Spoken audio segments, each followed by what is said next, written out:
to nearly 600 attendees. That's brilliant. Thank you all so much for being here this afternoon.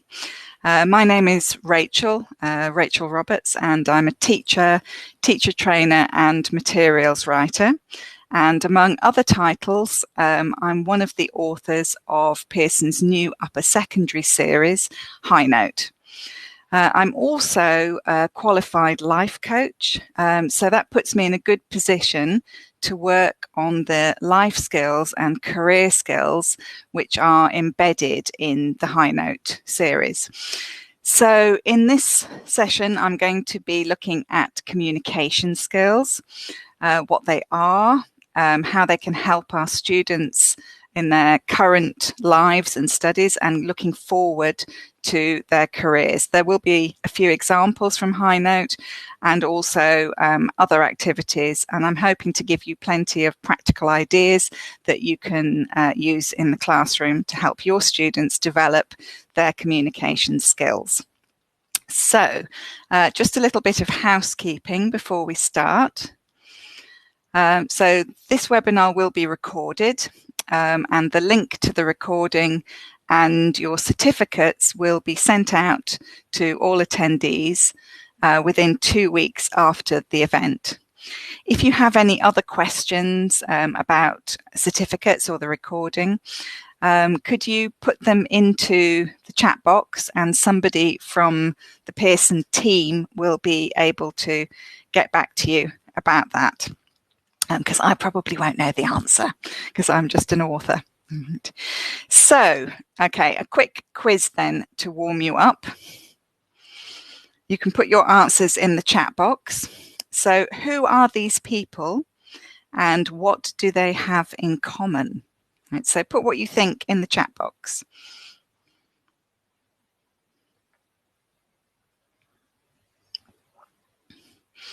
Charisma, politics, leaders. Yeah, we've got, so who are they as well? Somebody's got it. I just saw it whiz past. No, they're not all American. 2 of them are, or were. Okay, yeah, King and Churchill. Does anybody know who the woman is? Okay, all right, yes, they're not all politicians, actually. Okay, so it's Martin Luther King, which most people have got. Yes, that's right, Yolanta. Martin Luther King, Winston Churchill, who was Prime Minister of Great Britain during World War II. And the woman on the right is Brené Brown, who is one of the most popular TED Talk speakers. You'll find you'll find her TED Talks, there's more than one, on YouTube, and she's a fantastic speaker, and she talks about sort of psychology and things related to that. And yes, indeed, they know how to communicate with people, and they are all famous for being great speakers. Now, all 3 of these are great public speakers. And of course, there is more to communication, a lot more than public speaking. Our students need to communicate in lots of different ways with lots of different people. So again, a quick question for you. You can put your answers in the chat box. Let me go on to the next slide. Actually, that will help me to remember the question. So yes, what, why, when, and to whom do your students communicate? I'm thinking in English. Let's keep it simple. Okay, so what kind of things do they have to communicate to your students? Why do they need to communicate? Who do they communicate with and when? Okay, so to the teacher, each other. What else? When else might they use English? To their pets. Okay, parents, friends, teachers, friends when playing online games. Yes, I think that's often the case that they use English online. Tourism and traveling. Yeah. And maybe with tourists in their town, depending on where they come from. Yes. Exchange programs, peers from another country. 24 hours a day. Well, they have to sleep sometimes, I guess. Exchange programs. Employers, yes, increasingly. Social media, family abroad, that's a good one. So mobile phones.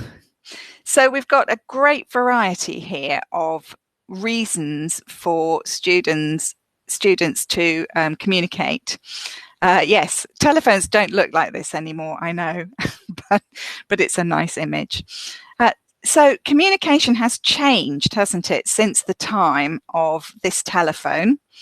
When I was a teenager, telephones didn't look quite like this either, but it was the telephone that I used mostly to communicate with my friends if I wasn't seeing them face to face.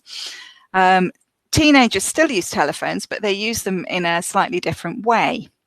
So a piece of quite recent research showed, and this is about America, but I don't think that it's any different in most countries, that 75% of American Generation Z, as they call it, and millennials told researchers that they prefer to talk with other people by text message. So they would rather text each other than talk on the telephone, or indeed even talk face to face. So this is quite interesting. It is a little bit sad, I think, perhaps, but it's interesting because this is a written form of communication. So when we were talking about all the ways our students communicate in English, we mustn't forget that actually quite a lot of their communication is likely to be written communication, not just spoken communication. Ganna says it's the same in France as well. Right. So let's not forget we're going to be talking about written communication as well as spoken communication. So we know that communication is changing. Certainly this has changed since I was a teenager, and probably it's changed since you were that age as well. The world is changing very rapidly, and there was a piece of research a few years ago done into the future of work. The World Health Organization was concerned with this, and another organization as well. And they made, obviously these are predictions, but we can see that they're starting to come true. Hi Natalia, no problem for being late. So one of the things that we can see is changing already has to do with the picture of the robot, and with more the rise, if you like, of artificial intelligence. So in small ways, we're seeing this. So for example, certainly in Britain, when you go to a supermarket, more and more you check out the food that you're buying yourself using an automatic till. They have fewer and fewer people working on the cash desks. So those kinds of jobs that can easily be done by a machine or by artificial intelligence are likely to disappear, which means that the kind of jobs that will really need people are the kind of jobs that involve skills that artificial intelligence is not yet anyway very good at. So in other words, jobs that require good communication and good interpersonal skills, which is something that we're not yet getting from robots. Another feature of work that is changing quite rapidly, and we're already seeing, is that work is becoming much more global. So partly this is that people can now work from anywhere in the world. So yes, we have like virtual offices, which is what this picture here is meant to show, although I don't think you're necessarily going to be on the beach. But, many people can now work from wherever they can get a Wi-Fi signal. And so that does mean that some people can go and live on the other side of the world, somewhere nicer and perhaps cheaper, and still work globally. But it also means that people will be increasingly working in international teams, which, indeed is the case with me. I'm based in the UK, but I'm currently working with a team in Poland on High Note. And Michal, who is doing the tech support today, he's based in Poland. So in order to work in these kinds of international teams, obviously, English will be very helpful for our students, but so will an ability to communicate with people who perhaps don't speak the same language or have the same culture. And thirdly, the third thing that we're seeing happening in the world of work is that it is becoming increasingly unusual for people to carry on with the same job throughout their life. So people are beginning to develop more of what's known as a portfolio career, where they have transferable skills which they can use in different kinds of jobs. I myself, I guess I'm kind of an example of this, because I work as a teacher trainer. I also write materials, and I also work as a life coach, specializing in working with people in education. So I have different skills which I can use in different ways, depending on which job I happen to be doing at the time. And, increasingly, there will need to be more and more flexibility. Bojana says, I've been a teacher for 34 years. Yes, well, I think this is something that is changing, but hasn't changed yet. But definitely we are seeing much less stability, if you like, in the job market. And so having these, what we call transferable skills, and communication skills are definitely very transferable, that can be used in different kinds of jobs, is really the way that we want to help our students cope with the way that the world is changing. So whatever happens with the future of work, and of course we're really just making best guesses about what's going to happen, I think we can be sure that communication skills have always been important in work, and will continue to be very important. So thinking about communication skills at work, this was a piece of recent research done by The Economist magazine. And they did some research into miscommunication or poor communication in the workplace. And they asked about what had been the most significant consequences of mis or poor communication. So as you can see, probably the biggest consequence was added stress, which is not good. But we also see things here like delay or failure to complete a project, or failure to close a sale, or loss of a client. And these are really very, serious consequences. And in fact, if you look at the detail in the report, I'm just checking the figures here, but yes, nearly a third of the failures to close a sale, so they lost a sale, and nearly a third of those sales were between $100,000 and $1 million. So a huge amount of money was lost as a result of communication breakdowns, not to mention human impact of added stress, low morale, slower career progression, and so on. So, communication skills are not something, soft and fluffy that we'd quite like to have. They are absolutely essential. So what could be causing these miscommunications or these poor communications?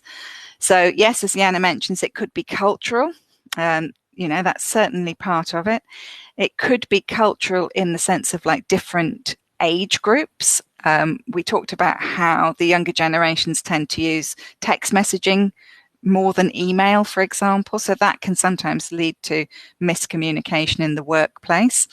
If somebody is, not expecting a text, they're expecting an email, or if they don't really understand the type of language that's used in texts. Somebody mentioned abbreviations and acronyms earlier. Emotional intelligence, yes, we're going to come to that a bit later, Amelia, that's absolutely right. And sometimes it's about the choice of language that you use. So let me give you an example. Okay, so this is an example given by Diana Buer, who's a communication training consultant for some of the biggest firms, Fortune 500 firms. So she gives this example. Imagine this man is describing what his job is. How clear is it to you what his job actually is? I'll give you a moment just to look at it. So he says, "It is my job to ensure proper process deployment activities take place to support process institutionalization and sustainment. Business process management is the core deliverable of my role, which requires that I identify process competency gaps and fill those gaps."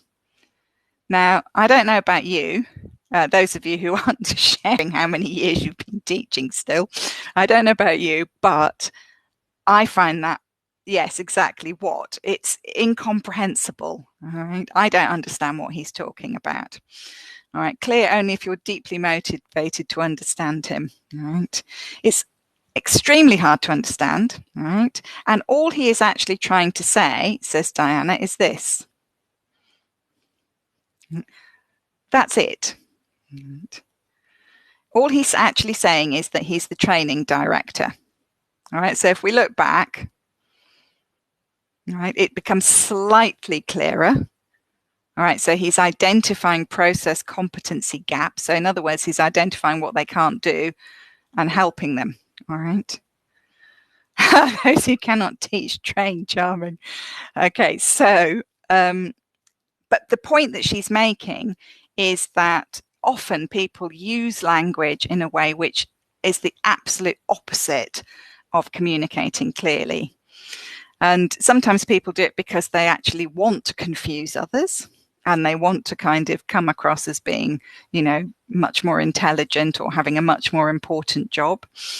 There are various reasons, but I think the point here really is that, yes, I would switch off after the first few words. The point here is that communication is not necessarily about being able to use language.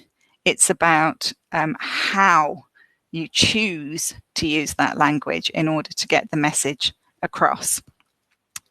So, if we ask this question, why should we teach communication skills in the ELT classroom? Well, obviously you are already teaching language, but communication is bigger than just language, I think is the point. And I think if we want students to be able to make the most of the language that they have and to use it to communicate really effectively and appropriately, then we do need to be thinking bigger than just language, and we need to be thinking about teaching them to communicate in a much broader kind of way. Right, let me give you some examples. Okay, these are examples of messages that I received in the last few months on the website LinkedIn. And they're messages from people, mainly teachers of English, who have just connected with me. So I don't know any of these people, and it's their first communication with me. They're anonymous, by the way. And I would like you to just say in the chat box if you think that each one is an example of good communication or poor communication. Okay, so here's the first one. So what do you think about this one? Is it an example of good communication or poor? This is somebody I don't know. This is the first time they've connected with me. Right, okay, so most people are saying poor, right? Why do you think it's poor communication? Anybody? Uncle Google Translator. Yes, maybe. Right. Yes, too personal. All right. The language is odd as well. All right. It's very idiomatic, but yes, mixed register, says Olga. That's a good way of putting it. So fit as a fiddle is very idiomatic. It's quite old-fashioned. And then scintillating with incessant smiles. You know, it's slightly bizarre, I think. And it's also very sort of like she or he knows me. You know, good day, dear Rachel. Right? This is the first time that we've spoken. It is very old-fashioned. Right? So it's really not very good communication. All right, let's have a look at the next one. Again, this is somebody who's connecting with me for the first time, and this is what they say. Yeah, again, too personal, horrible. It's a good thing it's anonymous, isn't it? Yes, I mean, it's really quite inappropriate. I suspect that they have translated again something that perhaps would work in their first language, but calling somebody sweet in English is really only something that you do with, very dear friends. So it's really quite poor communication, I think. Okay, next one. Right, again, this is the first time this person's connected with me.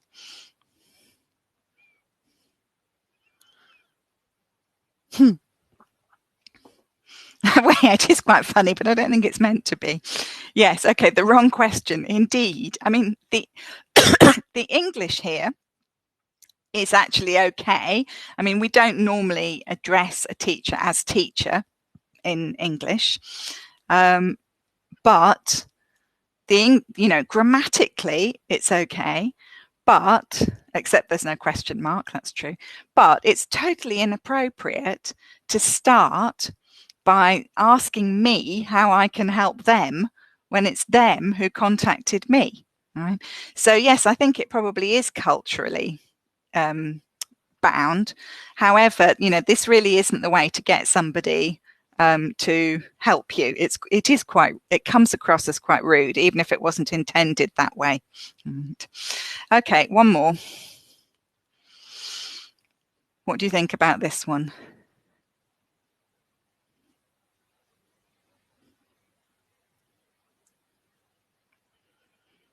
Alina says, is it okay not to respond? No, I have to say I don't respond to such messages.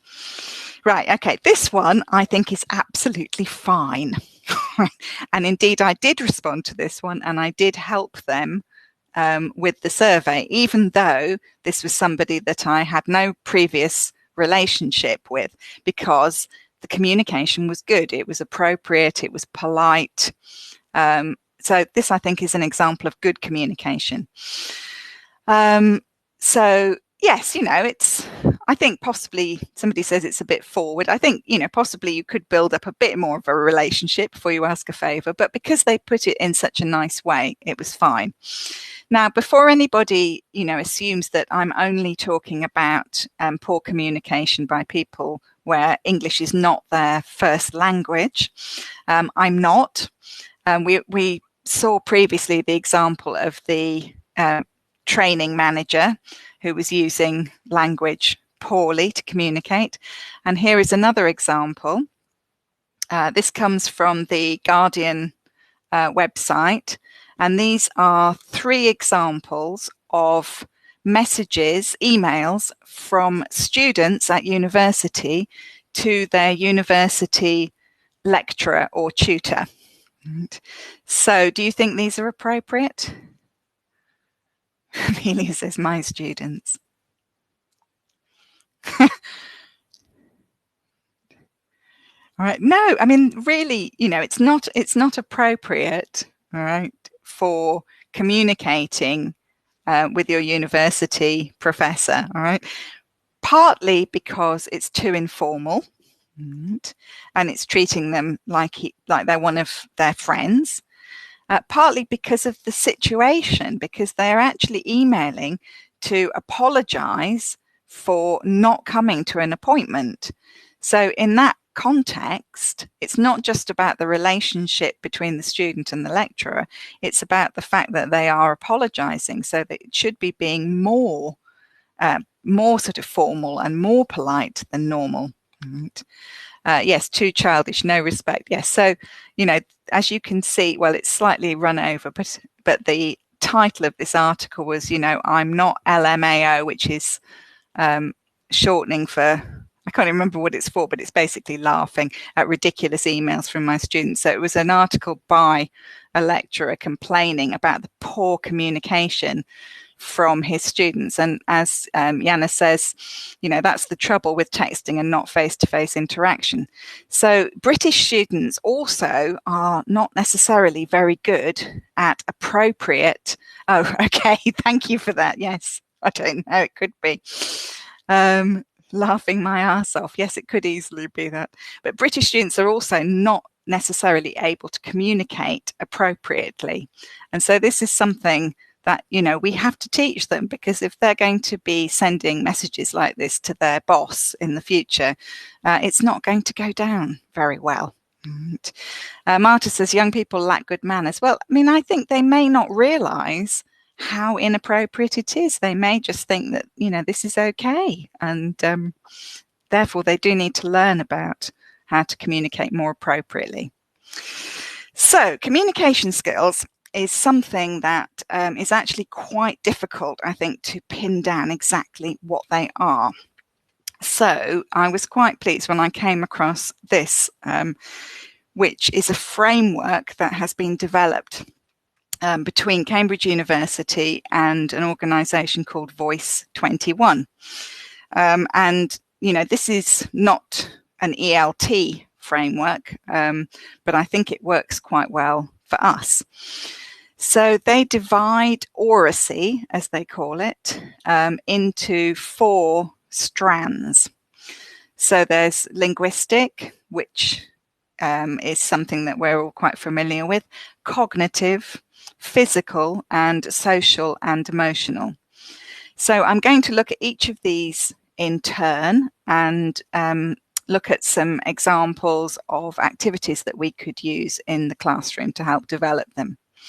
So let's start with linguistic communication skills. Now, this is the area that I would expect as teachers that you are most familiar with. Certainly vocabulary and syntax is something that I'm sure you all spend a lot of time working on. So I don't think we necessarily need to focus on how you would do that, because I'm sure that you're all more than capable. But let's take a look at these two, at register and rhetorical devices. So register. Now, again, this is something that we do teach students very often in ELT. However, I do think it's something that perhaps needs a little more emphasis than it sometimes gets. So this is an example from High Note level 4, so that's the upper intermediate level. And the writing is an informal email. Now, this is something which sometimes is only covered at lower levels in course books, and then it's assumed that students can, it's too easy, if you like. But actually, there are quite a few features of informal writing that students might not be familiar with, or might not be aware that they are informal. So, for example, in this lesson, we look at some of the things that you would expect, like we use contractions in informal letters, but also things like using more informal quantifiers and intensifiers, by which I mean things like loads of rather than a lot of. And ellipsis is another thing. So the way that we leave out the subject and auxiliary verb in more informal context. So great news about you getting into Oxford University instead of it is great news. And things like interjections that we have here, like aha, oops, arg, phew. So students focus on this, and then we have a task where they are shown a letter which is from a 17-year-old boy to his friend of the same age. So you can see here that it is definitely way, way too formal, hugely too formal, right? Dear sir, I hope that you are quite well. It has been quite a long time since we last made contact. So the students have to rewrite it and to make it more informal. And this really is about, really getting them to Yes, no, I knew you meant that, Milena. It's about getting them to really think about, well, what are the differences in something that's more formal, more informal, and also remembering that it's, as we said before, it's not just about who you are speaking to, but also, what you are trying to achieve. So if you are, like those students, apologizing for not having come to a lecture, then you probably need to be more formal than you would otherwise be. We also talked about rhetorical devices. And this, I think, is something that is also worth teaching students. Here we're looking at rhetorical devices in terms of giving a speech, public speaking. So things that we can use in order to make our public speaking more effective. Now, students will very likely need to give presentations, for example, which is a form of public speaking. And many of them actually also watch quite a lot of public speaking, like TED Talks and things are quite popular. So here we've got examples of things like using quotations, using repetition, using rhetorical questions, and also techniques like tripling. So tripling is where you have three things. So remember Winston Churchill from the beginning? So he's quite famous for using tripling. One of his famous speeches during the war was, he said, "This is not the end. It is not even the beginning of the end, but it is perhaps the end of the beginning." Right? So that's an example of tripling. Now, of course, rhetorical devices like this we use in quite formal contexts, but we do also use rhetorical devices of other sorts in less formal contexts, for example, when we use metaphor or simile. So it's about expanding students' ability to communicate in different ways. So Božena says, my students have to give 2 speeches a year in front of their mates. Well, there you go. So they do need it.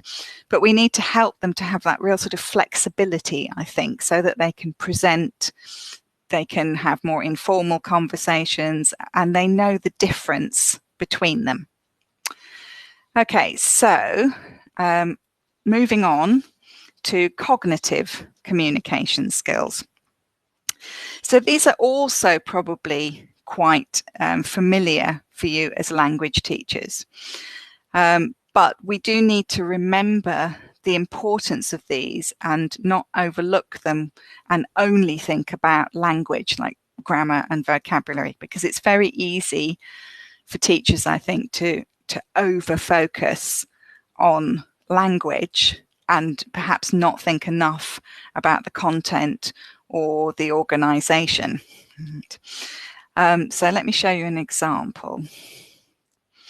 Okay, so this is an activity which I've used many times successfully in class to help students with organizing essays. Some students are naturally quite good at organizing their ideas, others not so much. And I think it is something that we need to try and consciously teach. So what I do in this activity is imagine that they're being asked to write an essay about a festival in your country. This is a sort of, classic kind of essay. So brainstorm onto the board all the things that they might write about in this essay and give each one a different color. I noticed that food and dress look very similar colors here. I think this is just something that's happened with the slides. They should be different colors. And then when you've thought of all the different things they could talk about, put the students into small groups and give them either using Cuisenaire rods, which is what we have on the left here. I use these quite a lot in class. They were originally for teaching maths, but they have lots of uses. Or just coloured slips of paper. So they physically have these different colours, and then they can talk together about what order to put them in and physically move the different coloured rods or bits of paper into the order that they want. I find that this works very well because it makes it much more concrete and much less abstract, which for students who actually find it difficult to structure things, it just works much better. So give that one a go. I recommend it for working on organisation. We must, in terms of essay, that's a particular type of genre. And we can help students, I think, quite a lot by teaching them about different kinds of genre. And we must remember that speaking can also have different types of genre. So we've talked about presentations, that's a genre. And telling an anecdote is also a particular genre. It tends to have quite specific stages. So when we're telling an anecdote, usually we signal that we're about to start telling a story. So we say something like, have I ever told you about the time when I... Then we give background information, and then we tell the events of the story. And at some point, there's a turning point in the sequence of events. We also show the speaker's attitude. That can happen throughout the anecdote. And then we round off the anecdote by coming back to the present.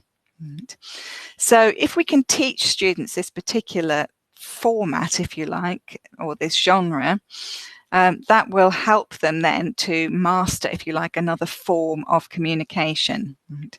So I think it's really worth thinking about, what are the features of this particular form of communication that I'm trying to teach my student, and how can I help them to understand how to put it together, if you like.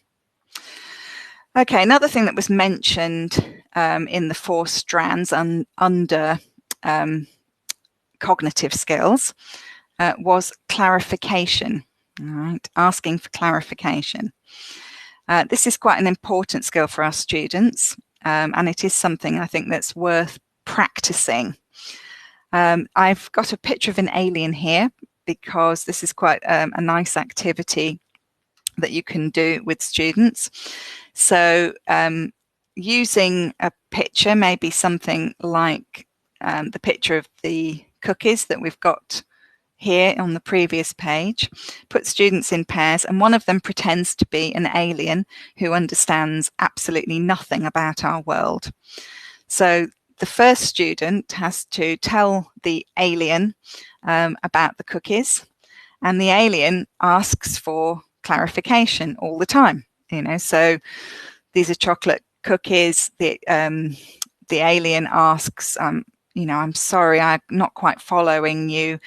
Can you explain a bit more about what a cookie is? So the first student explains, well, they're things that we eat. And the alien says, I wonder if you could possibly explain eating to me a little more, and so on. So you can see how it works. It's quite good fun, and it gives them lots of opportunity to practice clarifying, asking for clarification and clarifying. The idea of the alien has been used in a TV commercial for Babel. I haven't seen that one. I have to try and look for that. That could be handy. Okay, so, and finally in that category, we have critical thinking. And here there's an example of that. In this lesson, we look at how you create a line of reasoning through an essay. So to construct a good argument, the reader needs to be able to follow your line of reasoning. And here we look at the idea of the topic sentence, so the topic sentence in each paragraph contains the main idea of the paragraph which follows. And the other sentences support the topic sentence, giving further details or reasons or examples. Usually the topic sentence is the first sentence in the paragraph, but not always. So in exercise 7 here, there are 4 sentences, and the students have to first of all identify the topic sentence, and then identify what the next 2 sentences would be. And just to make it a little bit more challenging for them, there are 2 possible topic sentences here, but only one of them fits with the other 2 sentences. Okay, so let's move on then to physical communication skills. So you might be surprised that I've included fluency here in physical communication skills. Well, in fact, it wasn't me that included it.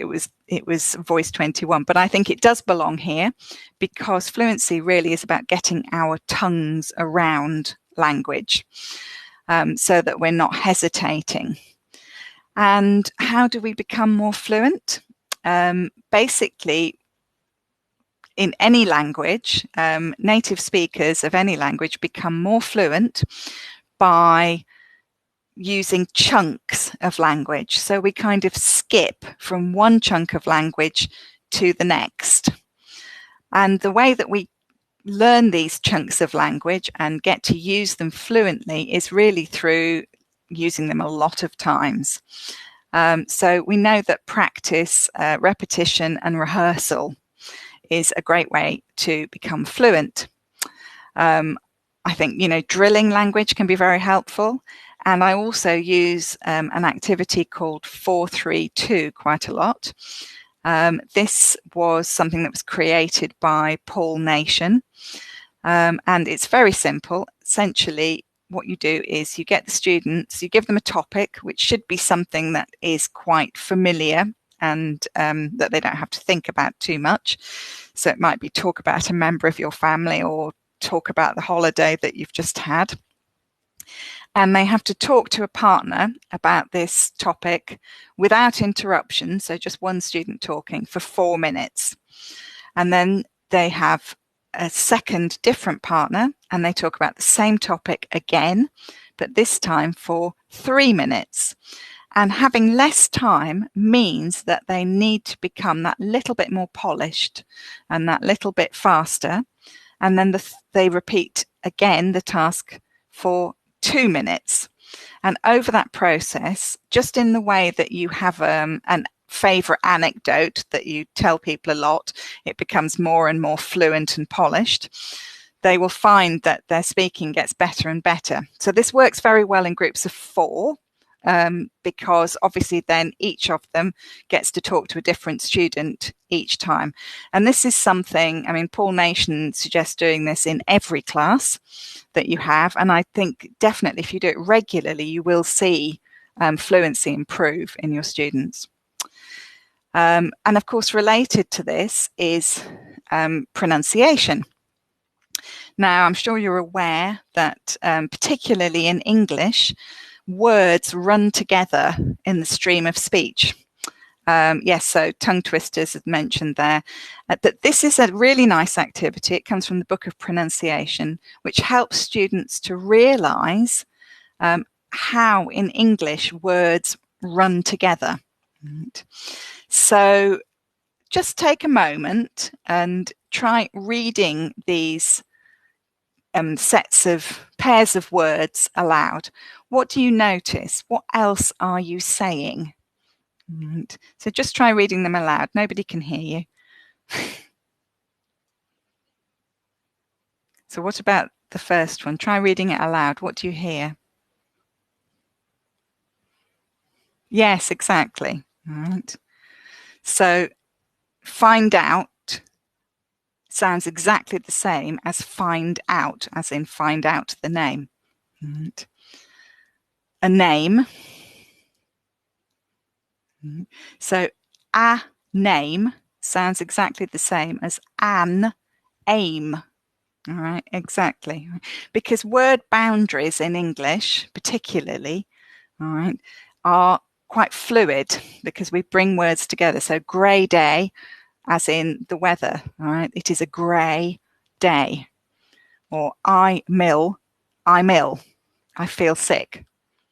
All right. Toenail, what's on the end of your toe, your toenail. Right. And that stuff could also be that's tough. So these kinds of activities really help students to see, and often, they understand suddenly why they find it so difficult listening to English, because this kind of thing happens all the time. Okay, and I saw a couple of people mention body language. Body language is very important, particularly when giving presentations or public speaking, because you really need to be putting across your message. But it's also relevant in lots of different face-to-face contacts. And we mentioned at the beginning about globalization and working across cultures. And, this again is something that we can focus on with students, making sure that they're aware of, for example, the meaning of different gestures in different cultures. So, pointing, for example, is considered very offensive in some cultures. And so is showing an open palm. Right? In Greece and in Pakistan, that's considered, very sort of rude or offensive. And learning about things like how close to stand to someone, because that varies according to culture as well, or how to greet them.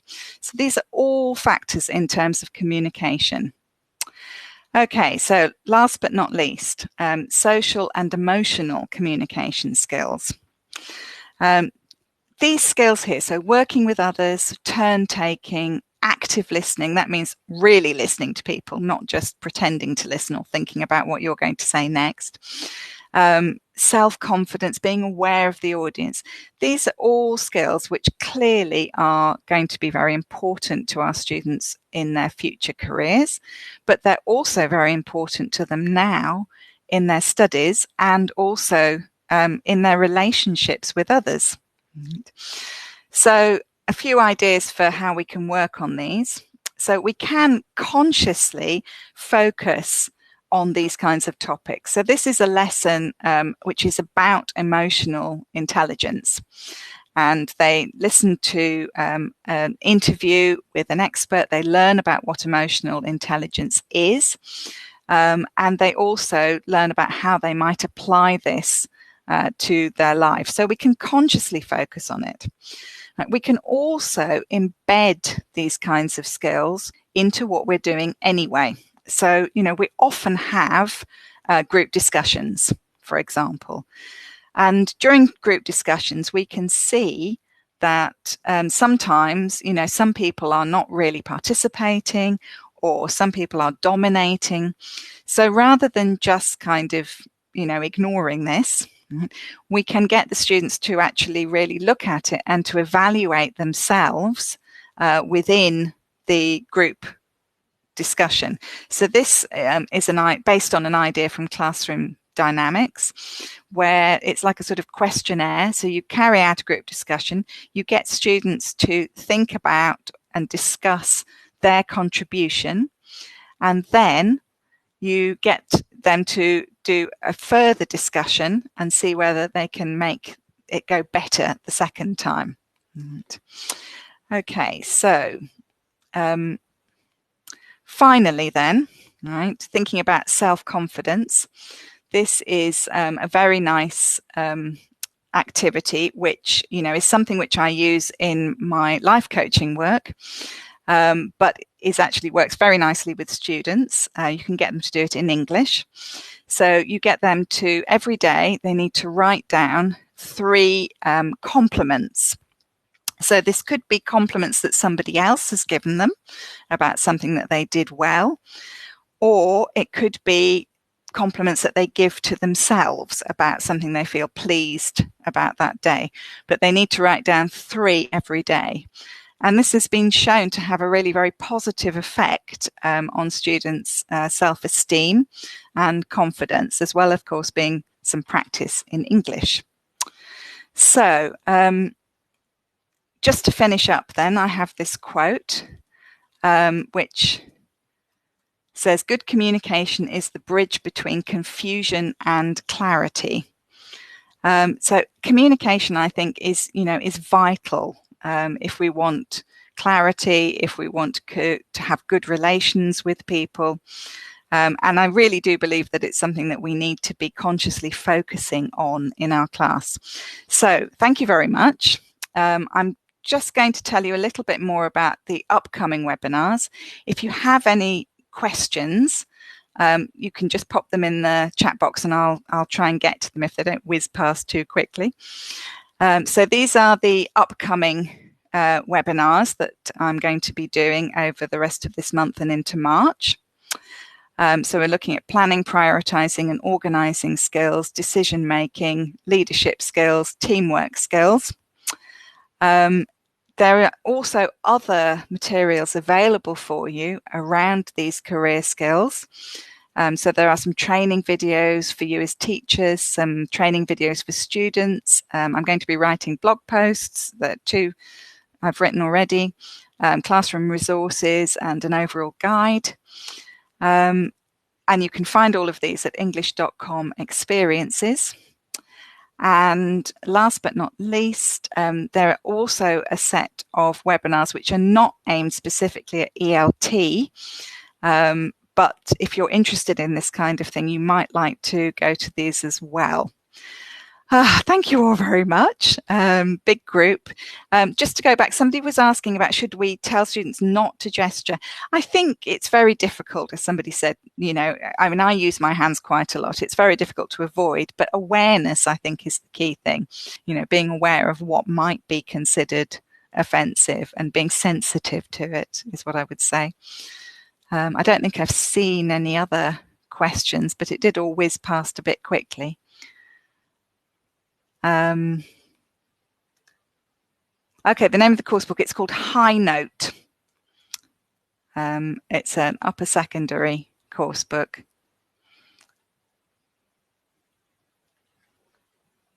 Good TED Talks about body language. Yes, you're right. Yes, I mean, if you want to get in touch with me personally, my ELT site is, make sure I type this properly. Yeah, so this is my ELT site, and my life coaching site is that. Right, so you can get in touch with me personally through either of those, depending on where your interests lie. Thank you. And have a good evening if it's evening where you are.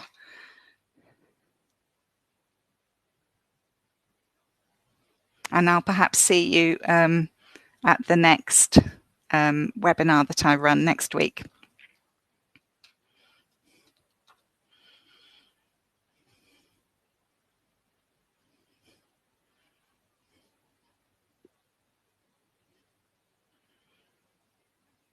So thank you all very much.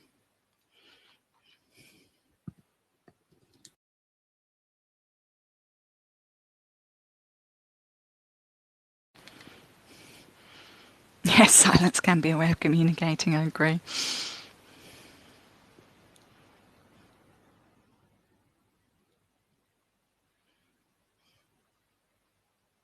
Okay, so thanks very much, and goodbye.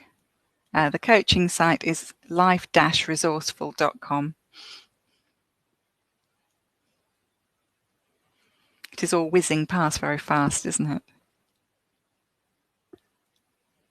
Okay, thanks very much. I'm going to go now.